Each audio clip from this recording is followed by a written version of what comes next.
안녕하십니까. 지금부터 전욱현의 안보정론을 시작하겠습니다. 이 조홍천 의원이 지금 윤석열 총장에 관해서 이 비판을 하고 나섰어요. 뭐 굳이 비판이라기보다도 평소에 느낌을 얘기한 것이죠. 몽골 기병에 비교를 했습니다. 오늘 아침에 MBN의 백운기의 뉴스와이드에서 인터뷰에서 밝힌 내용인데요. 당시에 윤석열 총장이 총장 지명을 했을 때 반대했다. 이런 일화를 얘기하면서 오늘 인터뷰에서 뭐라고 했냐면, 몽골 기병은 보급 없이 빠른 말을 타고 가서 약탈하고 해결한다. 영토는 넓어지지만 황폐해진다. 윤석열 검사가 속한 수사팀은 굉장히 빠르지만 지나간 자리에는 아무것도 남지 않는다. 그러면서 말이죠.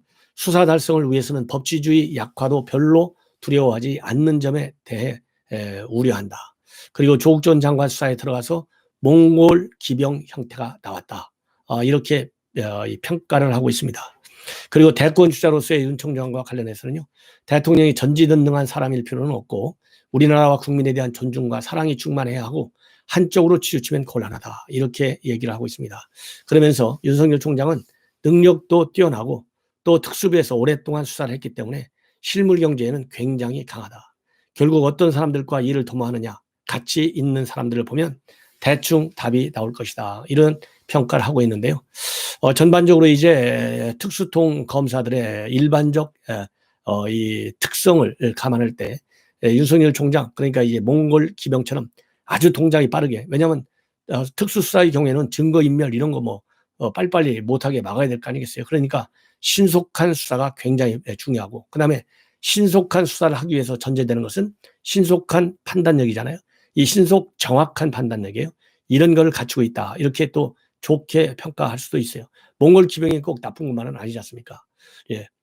그리고 이제 법치주의 약화도 두려워하지 않는다. 이런 점에 관해서는 과거 윤석열 총장이 특수부 검사로 할 적에는 뭐 그런 국면이 있었는지 잘 모르겠지만은 이번에 사퇴 국면에 이르는 특히 총장이 되고 나서의 이 법치주의라고 하는 것은 현 정권이 법치주의를 약화시키려고 했었고, 윤석열 총장이 그걸 지키려고 하다가 정치 실세들의 압박과 그리고 이 파워에 밀려가지고 법치주의를 지키지 못하고 내려오는 그런 상황이 됐다. 이런 점이고요. 그 다음에 이제 어떤 사람들이 윤석열 총장 주변에서 일을 같이 하는지, 이 대선 캠프에서 이런 걸 보면 안다. 이것은 뭐 어느 누구든지 마찬가지가 아니겠습니까? 그래서 그 사람을 보면 윤석열 총장의 생각이 어디가 있는지, 윤석열 총장이 나라를 대통령이 됐을 경우에 어디로 이끌고 갈 것인지를 충분히 판단할 수 있는 것이죠. 왜냐하면 뭐 유유상종이라고 하잖아요. 그렇기 때문에 윤석열 총장의 장점은 더 발전시키고, 또 윤석열 총장이 모자라는 단점은 보완시킬 수 있는 그런 이 인물들이 이 캠프에 들어갈 때 그야말로 지금 현재 윤석열 총장이 가지고 있는 지지 기반을 그대로 끌어올릴 수 있지 않을까 하는 생각이 듭니다. 자, 그래서 이제 조홍천 의원의 윤 총장과 관련된 얘기, 참고적으로 말이죠. 총장 후보였을 때 뭐라고 얘기했냐면 본인은 굉장히 반대했다고 합니다. 그때는 뭐라고 했느냐. 절대 하면 안 된다. 저 사람은 검찰주의자다. 수사 목적 달성을 위해서는 법치주의를 아주 우습게 하는 사람이다. 이렇게 비난해가지고 본인은 민당 지지자로부터 많은 공격이 받은 바 있다. 이렇게 최근에 소개한 적이 있어요. 그러면서 내가 이런 사람인데 이렇게까지 민주당 지지자들한테 왜 윤석열 총장을 공격하느냐, 지명을 받아야 되는데 이렇게 비판받은 사람인데 왜 내가 지금 윤 총장을 조금 비판한다고 해서, 아니고 친문 강성들한테 욕을 먹는다고 해서 당을 떠날 사람이냐? 아니다. 이렇게 반박을 최근에 한 바 있어요. 자, 이제는요, 지금 최근에 재판이 지금 이루어지고 있거든요. 5월 7일 날 어제 중앙지법 형사 합의 27부에서 이규원 검사, 차기훈 이 본부장, 김학의 차관 불법 출금 금지와 관련된 재판이 열렸습니다. 그런데 거기에서 이규원 검사 측에서요, 아주 충격적인 폭로를 했어요. 왜냐하면 이규원 검사가 지금 언론에 알려지고 있는 거, 그리고 지금 조선일보 같은 데서 이 안양지청에 당시 2019년도 6월달 보고서까지 입수해서 보도한 내용에 따르면 당시 이규원 검사를 움직인 사람이 배후에서 이 이광철 청와대 민정현 비서관이고 당시 행정관이었어요. 그리고 또 이규원 검사하고 같이 출국을 불법으로 금지시킨 주역이 이성윤이었어요. 그런데 어제 재판에서 이규원 검사 측에서는 뭐라고 돼 있느냐. 당시 대검 차장검사의 지휘를 받았다. 이렇게 돼 있습니다. 그래서 공소 사실을 전면 부인했는데요.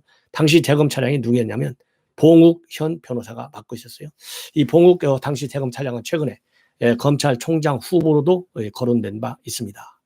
자, 그런데 이러한 이 공소 사실에 관해서 이 봉욱을 들이댔어요. 그러니까 내가 잘못한 게 하나도 없고 나는 대검 차장의 지시만 따랐을 뿐인데 내가 무슨 죄가 있느냐 이런 거 아니겠어요?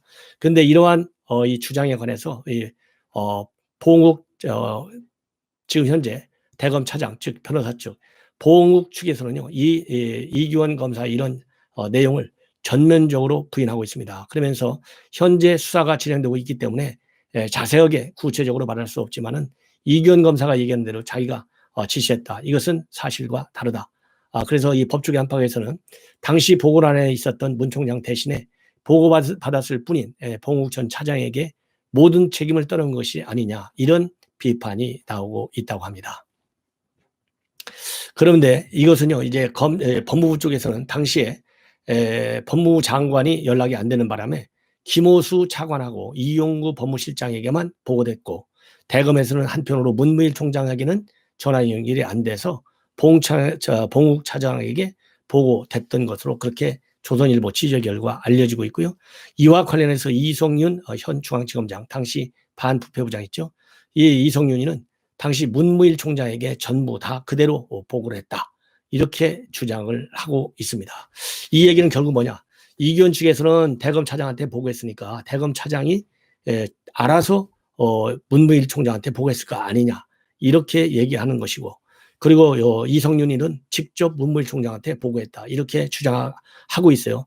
이것도 자기네들끼리 사실을 왜곡해서 짠 것인지 진짜인지 이제 추후 재판을 통해서 밝혀지겠지만은 현재로서는 봉욱 차장의 말이 맞는 것처럼 이렇게 여러 언론을 보면 그렇게 나오고 있다. 이렇게 정리를 하면 될 것 같습니다. 자, 다음에는요 이제 인사수석 얘기를 하지 않을 수가 없습니다. 왜냐하면 지금 여러분들 이번 국회에서 5명 그리고 이 플러스 1 해서 김부겸 인사청문회가 지금 열리고 있는데요. 5명 중에 3명은 반드시 말하자면 탈락시켜야 되겠다. 이것이 국민의당 얘기고 그 다음에 정의당 국민의힘 얘기고요. 정의당에서는 그중에 2명 즉 박준영 해수부 장관하고요. 그 다음에 임혜숙 과기부 장관은 반드시 아웃시켜야 되겠다. 이런 입장을 가지고 있어요. 그런데 이 문재인 대통령 이 인사 문제는 민정수석하고 인사수석이 하지 않습니까? 인사수석이 추천을 하면 민정수석은 검증을 하게 되어 있어요. 그런데 지금 나와 있는 인물들 뿐만 아니라 이 과거에도 한 30여 명의 장관들 전부 흠결이 많았는데도 불구하고 이 문재인 대통령이 무리하게 밀어붙였어요. 그러다 보니까 도대체 인사수석은 왜 잘리지 않느냐 이렇게 부실 검증이 많은데 그리고 인사수석이 추천을 통해도 부분 당연히 민정수석하고 같이 검증을 하지 않습니까? 이 책임 논란이 있는데도 불구하고 김혜숙 수석 건재하다 이겁니다. 그런데 김혜숙 수석은 이 인사수석으로 오기 전에 어떤 자리에 있었냐면 법제처장 자리를 있었어요. 그러니까 앞으로 1년만 더 하면 문재인 정권하고 5년을 운명을 같이 하는 거예요. 그러다 보니까 이제 어떻게 해서 이렇게 대통령 신임을 많이 받았느냐. 이것은 부산 시절로 올라간다고 합니다. 30년 2년.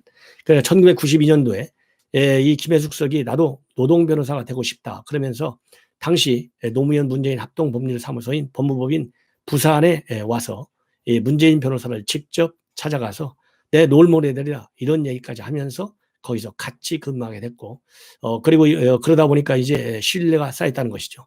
그래서 2017년도에 경북 포항의 지진 피해 당시에 포항 요구를 문재인 대통령이 찾아갔는데 그 포항 요구도 이 김혜숙 법제처장도 이 포항 요구 출신이라서 이 포항 요구를 갔다 이런 보도까지 나오고 있고요. 그리고 이 김혜숙 수석도 2012년도 한 언론 기고문에서 내가 아무 연고도 없는 부산에 와서 변호사를 시작하게 된 건 순전히 문재인 대통령 때문이다. 이렇게 할 정도로 두 분 사이가 굉장히 신뢰를 하고 있는 사이.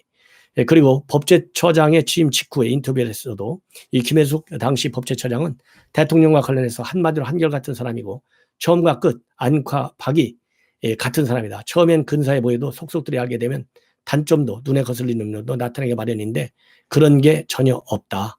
이렇게 아주 호평을 할 정도로 되어 있고요.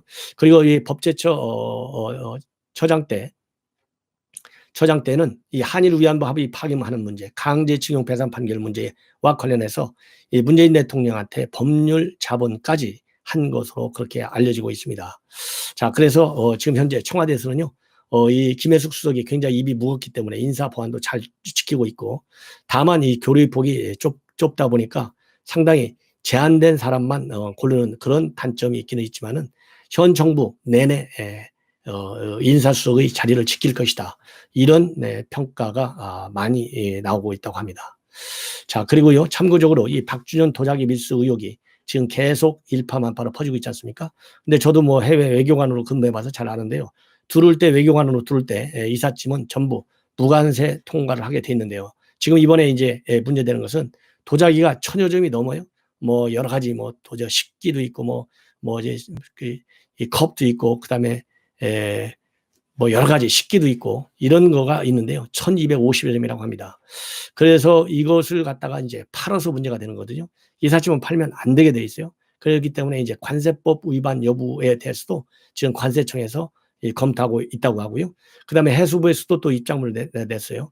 뭐라고 입장문을 냈냐면 재외 근무하다가 외교 행랑으로 반입한 물품의 경우에는 외교 행랑, 즉 외교관 이삿짐 이런 걸로 반입한 물품은 영리 행위에 나설 경우에는 국가공무원법, 그다음에 공무원 징계 관련 규정에 어긋난다. 그렇지만은 이러한 이 해수부의 설명이 이번 이 박준영 장관에 해당되는 것은 아니다. 이렇게 입장문은 내놨어요. 그러나 어떻든지 간에 지금 정치권에서는 이 장관 부인으로서의 있을 수 없는 일이다. 그래서 강한 지금 비판의 목소리가 나오고 있습니다. 그래서 이번에는요, 문재인 대통령을 비판했다는 이유로 모욕죄로 처벌받을 위기에 놓여 있던 우리 30대 청년이 있었습니다. 결국은 여론의 압박에 못 이겨가지고 문재인 대통령의 지시에 따라서 이 고소를 전격적으로 취소한 바 있어요. 그래서 청와대 대변인도 자세하게 그때 설명할 때 대통령의 법률행위,